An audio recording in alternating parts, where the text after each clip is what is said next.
All right, welcome back, nerd and nerdettes. We got some news today. If you follow me on TikTok, you know I was kind of excited to talk about this. PlayStation, or Sony rather, has finally announced their version of the Game Pass. So I wanted to just do a quick video and let's talk about it. Compare it to the Xbox Game Pass Ultimate and regular Xbox Game Pass. See what that looks like. So let's check it out.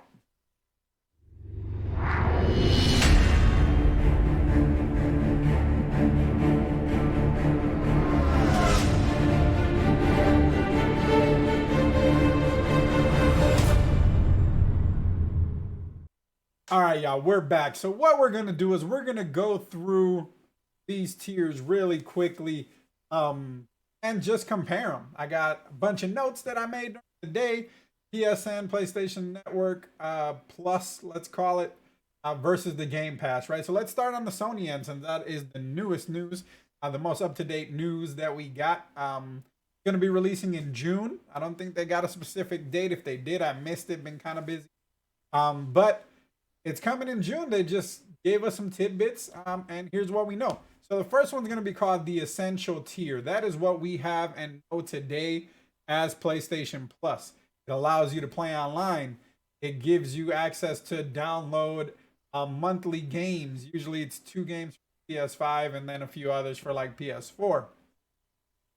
Um, Cloud storage and then discounts. You get discounts on the PlayStation Store from time to time, and larger discounts than everyone else when there are sales.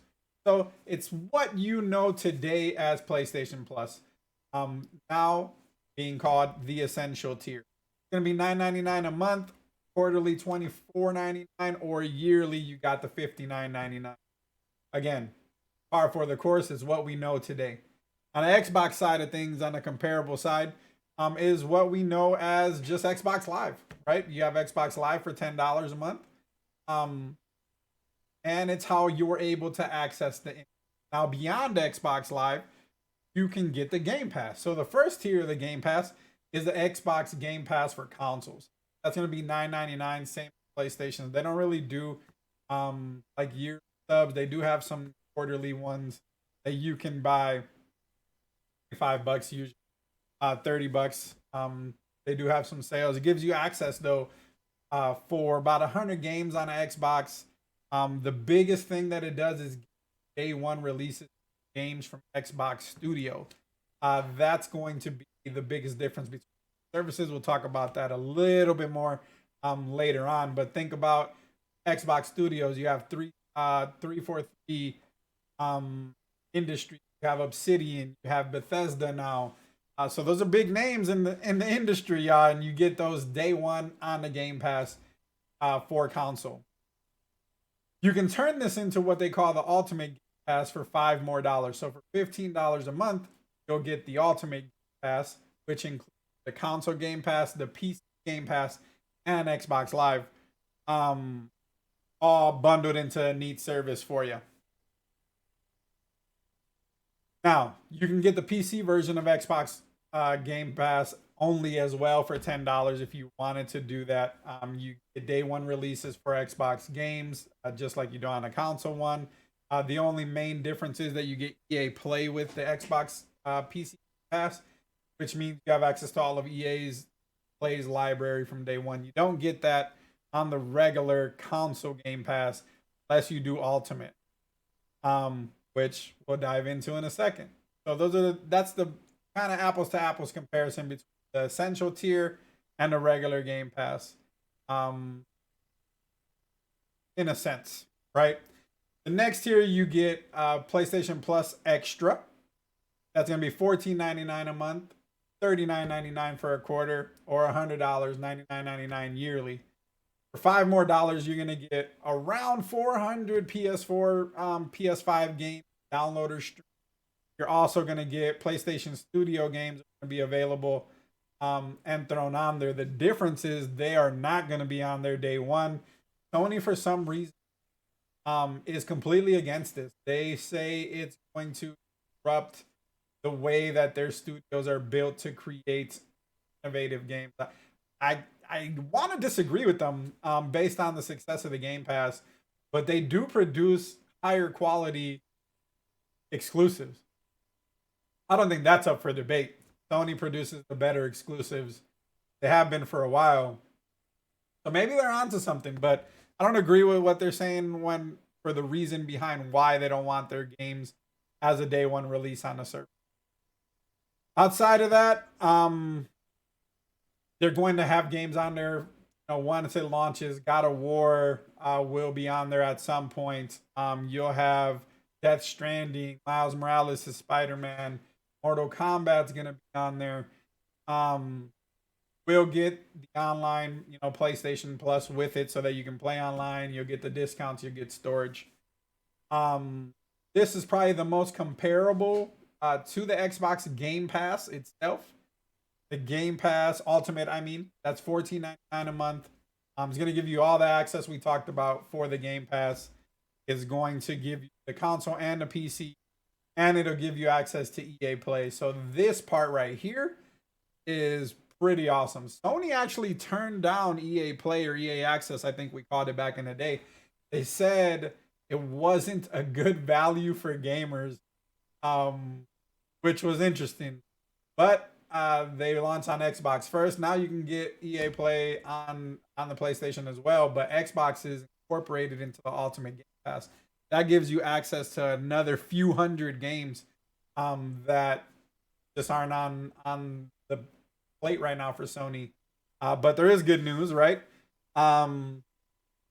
Yet another tier. So for the PlayStation Plus Premium, which is their highest tier, we are going to be paying $17.99 a month, $49.99 quarterly, or $120, $119.99 yearly. The highest tier for Sony. Going to add, on top of all of the stuff we mentioned, the 400 games for PS4 and PS5, going to add another 300 or so games that include games from backwards compatibility. Now, I know what you're going to say. Why? Sony's biggest strength, especially with the PS2, with the biggest library in any console, I believe, in history, is that backwards compatibility. So why limit it? Hear me out, though, man. Like, I get the part of them monetizing it. It's really not that expensive compared to the Game Pass. But now you're going to have access to PlayStation games, PS2 games, PSP games, and you can download all those if you want. And for PS3 games, they're going to let you, because of how the PS3 was designed and it was a nightmare for people to develop games for, they're going to let you stream those games. You'll be able to stream the PS3 game. Everything else will either be streamable or downloadable for you. But that's going to open up a massive library for anyone that's deciding or only has a PlayStation. The reality is a lot of people switched from the Xbox last gen to the PS5 this gen because of PS4's success or because they just liked the new console. You see that in the sales numbers that Sony's reporting. You can't find one. I can find an Xbox right now at GameStop. Can't find another PS5. So the proof is kind of there and selling better. What I'm getting at, though, is a lot of you folks might have not had a PlayStation back then. We're always Xbox people. Missed out on a lot of games, a lot of cool games, man. PlayStation never had an opportunity to play unless you found some emulator on PC. Now you're going to have access to that library included in the premium service, the PlayStation Plus Premium. The name is just way too long. They got to figure something. But PPP is what that would be, I guess. Anyways, you have that opportunity to catch up. I have one of my buddies who's always an Xbox gamer. I got him to get a PS5. And he's playing through some of the older games like Uncharted, The First Horizon. This is going to open up his library. So many more possibilities for never even consider being able to play. Now, on another positive for Sony is they're starting to release a lot of those first-party studio games on PC as well. So even if you don't have a PlayStation, going forward, you'll be able to enjoy some of those titles, maybe at a later date, but on PC. You don't have to tie yourself to that if you don't want to. So, apples to apples comparison, I would say the Game Pass Ultimate at $14.99 versus the PlayStation Plus Premium at $17.99 monthly. It benefits you to go to the yearly subscription. If you do some of the math here, So if you were to do $17.99 times 12, it's over $200. The yearly at $119.99 makes the most sense there. It's just more valuable. Xbox is around 180 for the Ultimate Game Pass. But what is better, right? That's going to be relative to what you prefer. At the end of the day, I play everything, right? And this is a great time to be a gamer because now we have more options than ever. Some of it is more expensive, I get that, but I believe it's for our better on entertainment in general, being able to access it. At the end of the day, what console do you have? It's a great value on both ends. It really is. Like if you only have Xbox, the Ultimate Game Pass is a no-brainer. Like it just really is. If you only have PlayStation when this comes out, I think the premium is the best way to go, but the PlayStation Plus premium is going to be a no-brainer for you guys. And Sony might change their mind and put some of those first-party games on their day one. Um, some folks said this would never happen, and look at us now, right? Who's better? In my opinion, I think the Xbox Game Pass Ultimate is still ahead for two reasons. First reason is the day one access to those first-party Xbox studio games. That's just huge, and it saves you so much money. So at $180 a year, if you're not finding any deals on throughout the year, you're still it's paying for itself. Like if you were gonna buy Halo, Gears, Horizon, that pays for the Game Pass. Now, not only do you have those three games included the day that it comes out, also have that library of Xbox Game Pass games and the EA Access or EA, what do they call it now? Not Access is what it used to be called. I think it's called EA Play.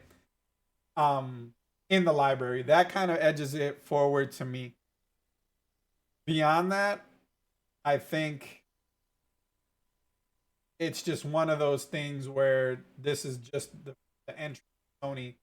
So we haven't seen it. We don't know what it's gonna look like. We don't know what those might look like. I know a lot of you guys probably did a lot of PlayStation Now stuff, so you think it's fit in it. Very well could be, but it's just too much right now. First party EA Play, too much for Sony to give the PlayStation Plus the edge. That being said, I think it's a really good start. I think at $120 a year, getting some good value there because you're already paying $60 a year for your PlayStation Plus, anyways. Double that down and got yourself an extended library of things.